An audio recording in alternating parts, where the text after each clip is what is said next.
Creo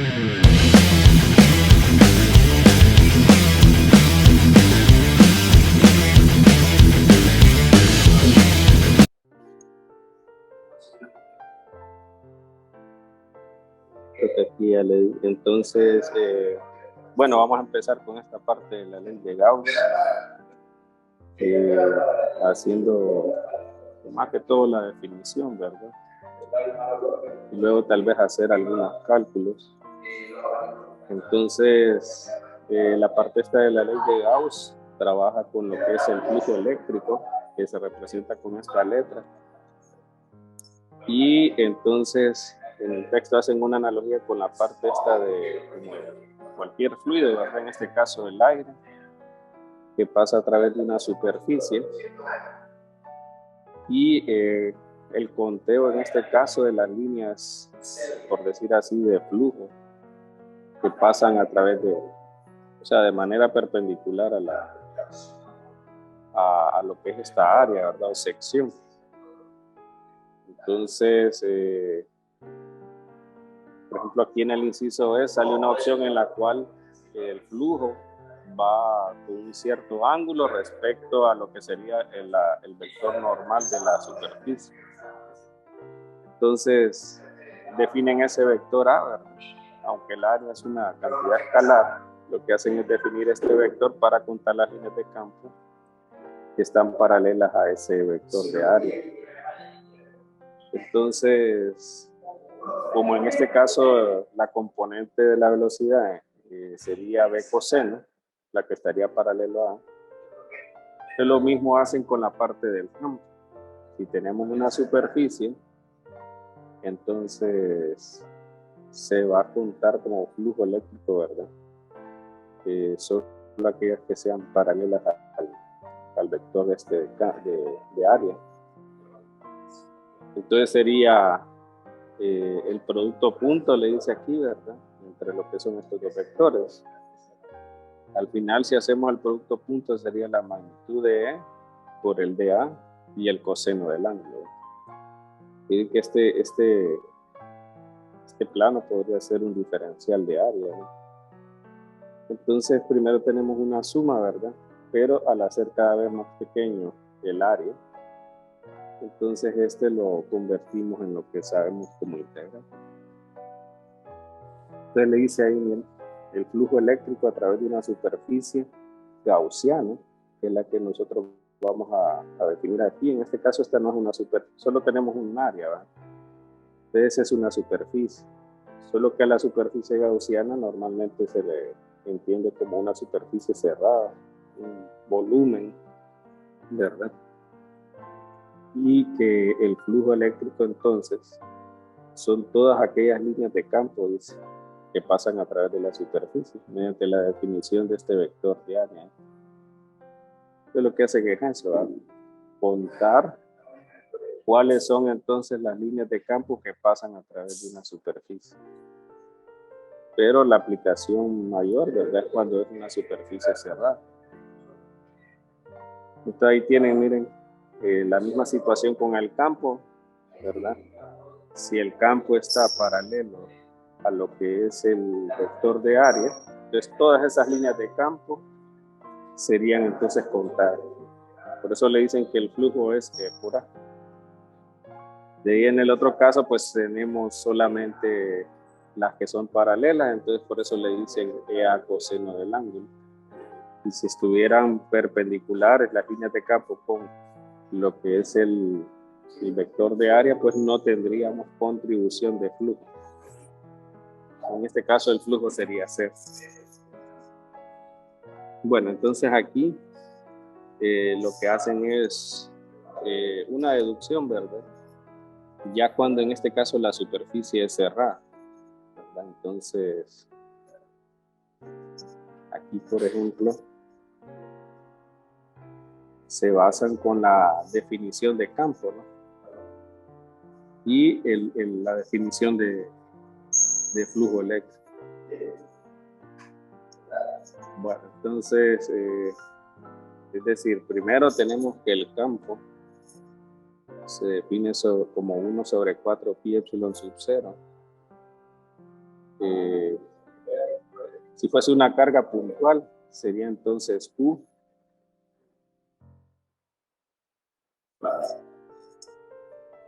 sería Q, ¿verdad? Sobre R I cuadrado por R unitario, ¿verdad? Y si ya estamos hablando del flujo, nos dicen que es la integral de E producto punto de A, que en este caso sería 1 sobre 4 pi epsilon sub 0, el Q, la integral de este producto punto de A sobre el RI cuadrado.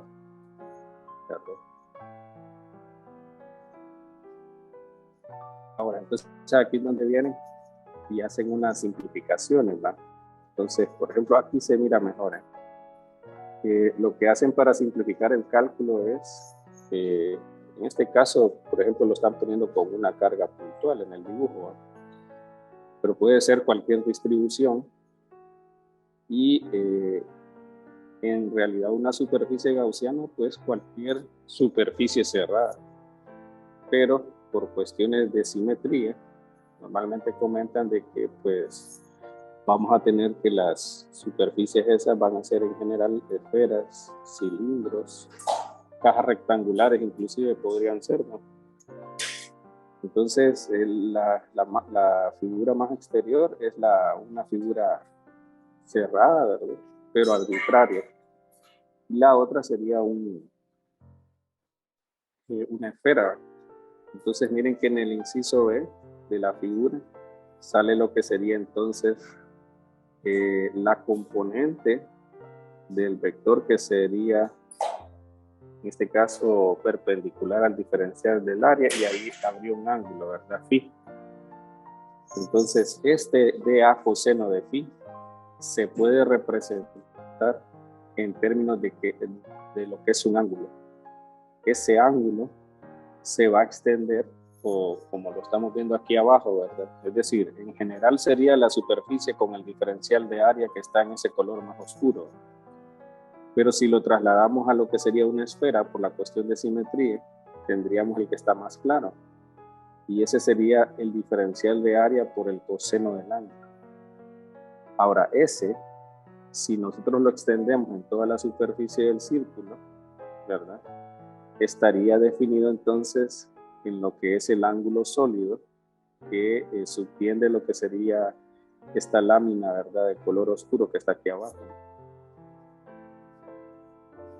Entonces, bueno, con la imagen de aquí vamos a copiarla para que miren cómo es que deducen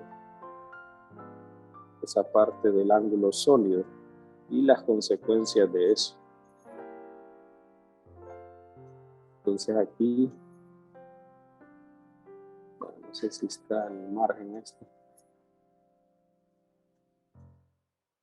Está bien.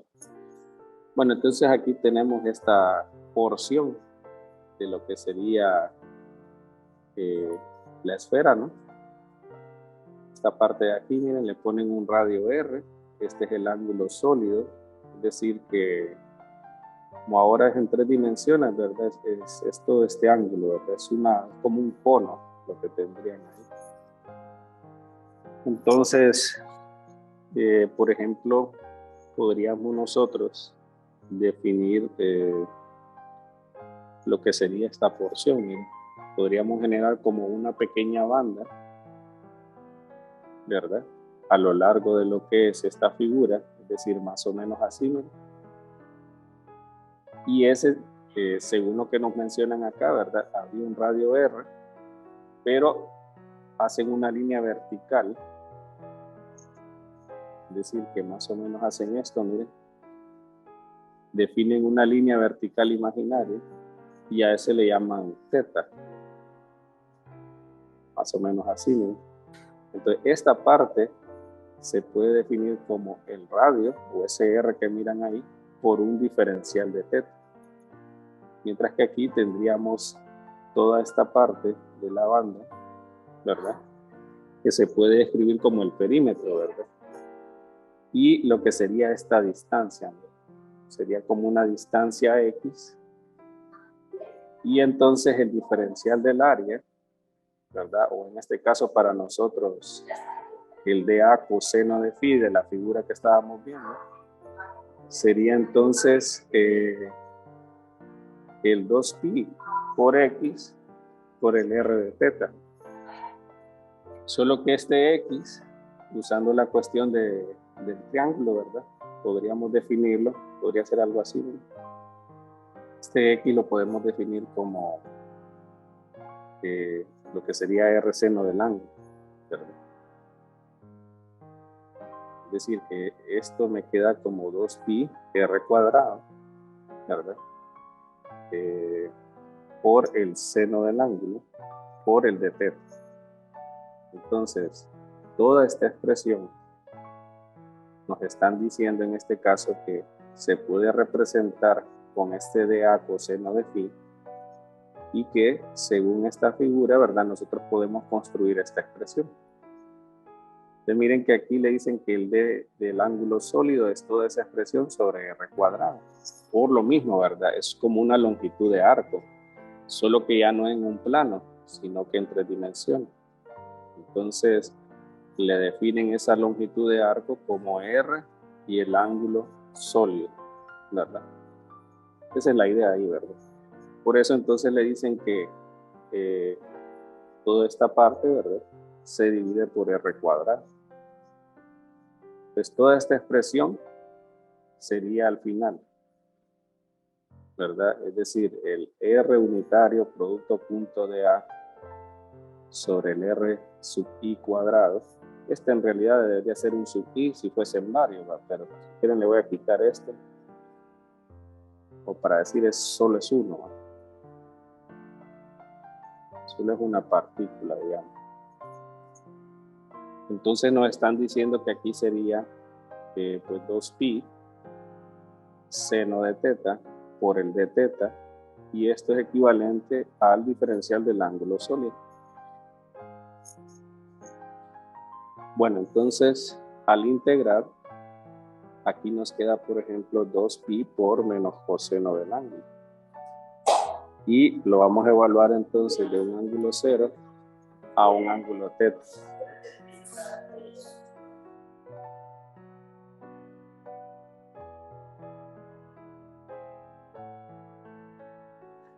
Perdón, entonces aquí, al hacer el ángulo, entonces tenemos que sería 2pi por 1 menos coseno del ángulo, ¿verdad? Ese sería ya todo el ángulo este.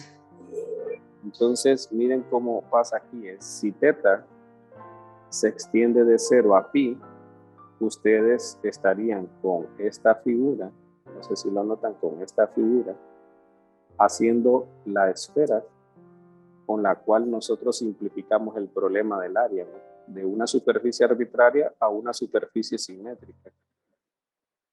Entonces lo que estamos diciendo es de que si nosotros evaluamos θ igual a pi, nos queda que el ángulo sólido es, perdón, aquí sería 4pi. Otras palabras, toda esa parte que está encerrada en azul, o el color que usted mire, va a ser el resultado 4pi al usar una superficie cerrada. Y entonces el flujo, ¿verdad?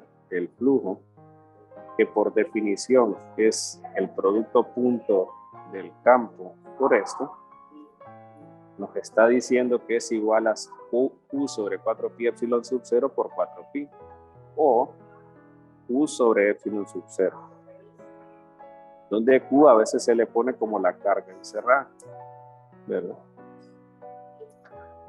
Entonces, ese es lo que se conoce normalmente como ley de Gauss. Entonces, ¿qué quiere decir eso? Que si nosotros, por ejemplo, tenemos una partícula encerrada, así como está en la figura, entonces todas las líneas de campo, la contribución del flujo eléctrico a través de una superficie cerrada va a ser igual entonces a la carga sobre epsilon sub 0. ¿Qué pasa si está afuera? Tendríamos que las mismas líneas de campo eléctrico que entran salen. Y por lo tanto, la contribución del campo eléctrico o del flujo, ¿verdad?, sería 0.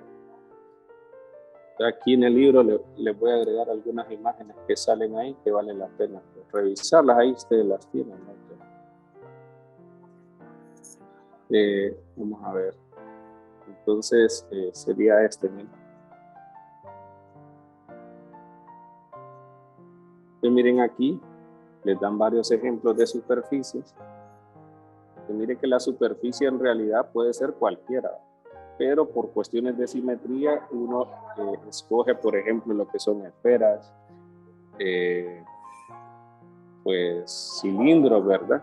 Pero no es que solamente aplica a eso.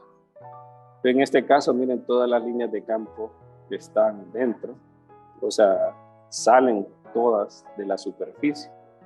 Pero si yo pongo una carga aquí, entonces así como entra una, también sale, ¿verdad? Y eso provocaría que el flujo sea 0.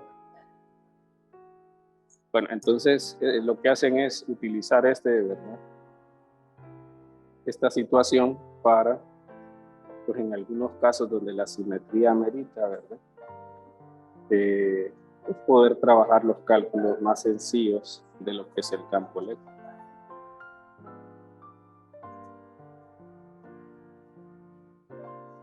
Bueno, entonces eso es lo que tenemos, ¿no? Y bueno, a partir de eso nosotros, bueno, en el texto, ¿verdad?, muestran que son algunos cálculos, ¿verdad?, que ya se hicieron mediante la forma integral, pero con la simetría, entonces la ley de Gauss facilita bastante el cálculo de esto, ¿verdad? Entonces, ya habíamos hecho, por ejemplo, el caso de una línea infinita y el de un plano. Entonces, por ejemplo, en el caso de una línea infinita, entonces lo que tenemos ahí, ya la fórmula ya la tenemos, ¿verdad? Pero aquí lo que hacen entonces es, tenemos esta superficie, ¿verdad?, gaussiana, un cilindro. Recuerden que como la línea se extiende a lo largo de un eje, pongámosle el eje Z, entonces a lo largo de ese eje no hay lo que es contribución de campo eléctrico. Entonces solo tendríamos en este caso debido a la parte radial. Entonces la única cara que hace contribución del flujo eléctrico es toda esta de acá. Es decir, que esta de aquí y esta de aquí no hacen contribución. Entonces, igual podemos ver aquí que si usted ve en el diferencial de área estaría a lo largo del eje Z, ¿verdad? Y las líneas de campo serían radiales. Entonces, harían un ángulo de 90 y por eso no habría flujo.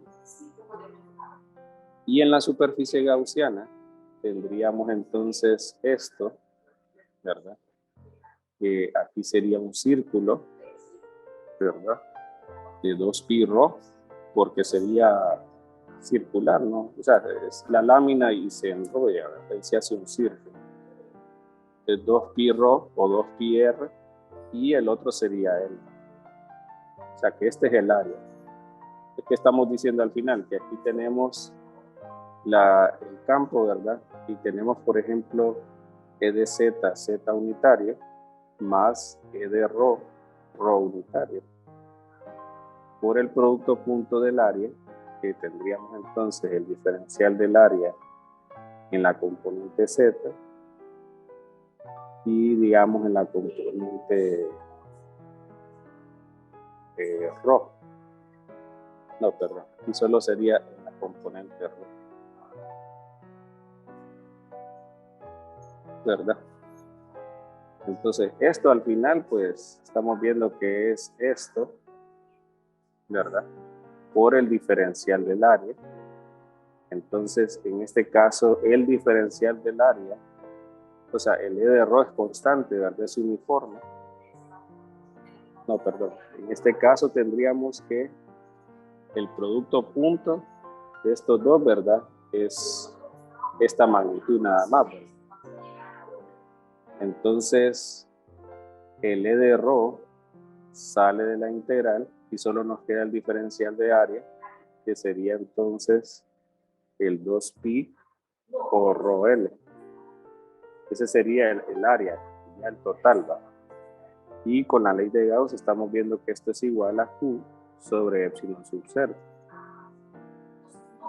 Entonces, E de rho sería Q sobre 2pi rho L epsilon sub 0, pero en este caso Q, o podríamos decir lambda, se puede escribir en términos de lo que es Q y L.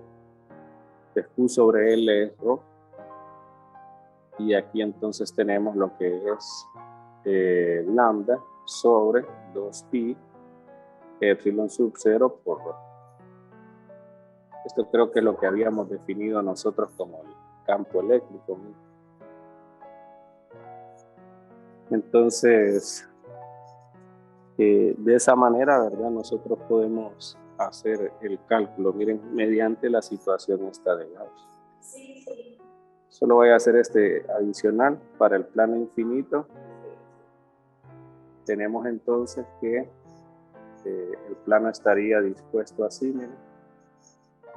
Y lo que hacen es considerar una superficie gaussiana siempre cilíndrica, solo que aquí nos estaríamos viendo a nosotros solo una cara. Entonces,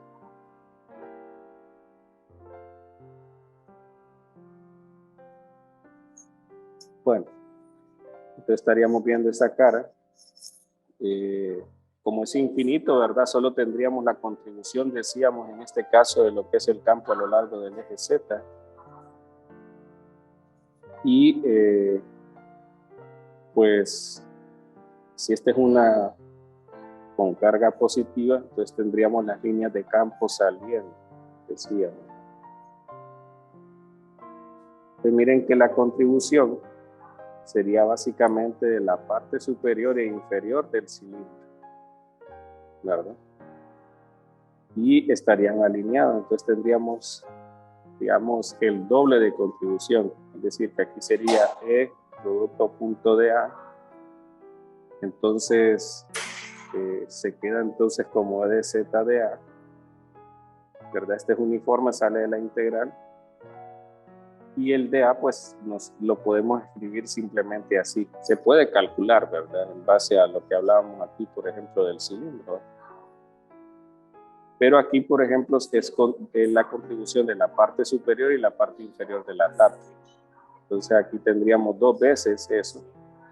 Y aquí tendríamos lo que es la carga sobre epsilon sub 0. Esa es la consecuencia de la superficie cerrada. Pero Q, utilizando la relación de la densidad de carga, sería esto sobre área, ¿verdad? Entonces, A por sigma sería Q. Entonces aquí usted tendría este por A por sigma sobre epsilon sub 0. Entonces se cancela eso y le queda E de Z igual a sigma sobre 2 epsilon sub 0, que es lo que nosotros hicimos, pero mediante la integral, va con más pasos.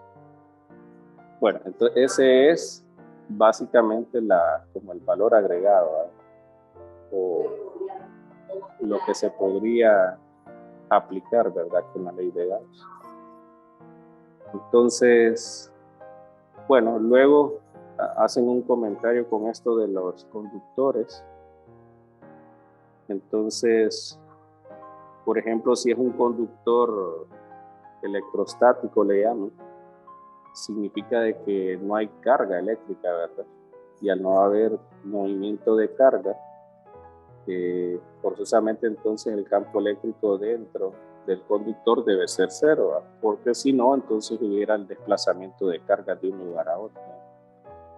Entonces, si nosotros aplicamos la ley de Gauss, ¿verdad?, a esa superficie, nosotros llegaríamos, bueno, primero la conclusión en este caso es de que como nosotros podemos hacer que esa superficie gaussiana abarque casi todo el conductor, si nosotros sabemos, en este caso, que el conductor está con una carga QC, le llaman ahí, la única manera que se mantenga electrostático es de que las cargas se encuentren como a las orillas de la superficie.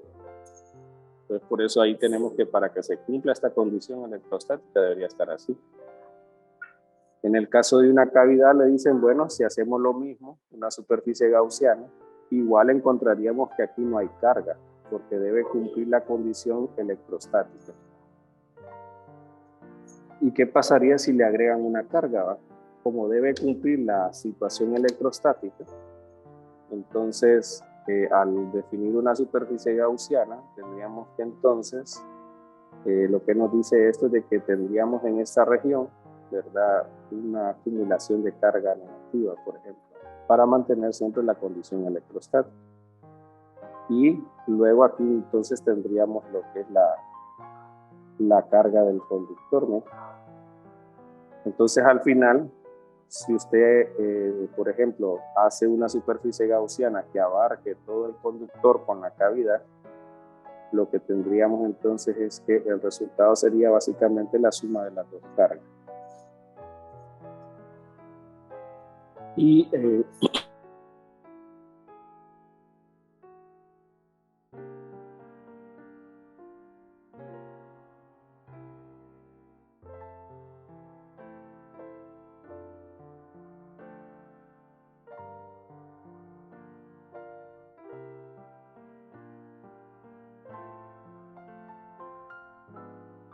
entonces en la parte inferior,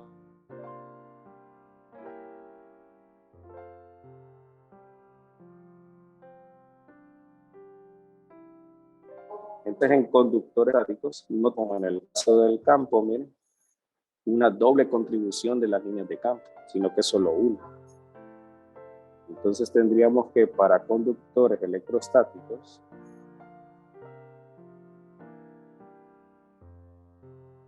al hacer la condición esa de la ley de Gauss, tendríamos que el campo sería simplemente sigma sobre epsilon sub 0. ¿Por qué? Porque solo tendríamos contribuciones acá, ¿verdad? Es decir, que para que se mantenga la condición electrostática, el campo debe ser perpendicular a la superficie, porque si estuviese paralelo a ella, podría ocasionar lo que es desplazamiento de cargas y generar una corriente. Entonces aquí la aplicación de la ley de Gauss nos indica entonces de que solo tendríamos esa contribución del campo, es decir, sigma sobre epsilon sub 0.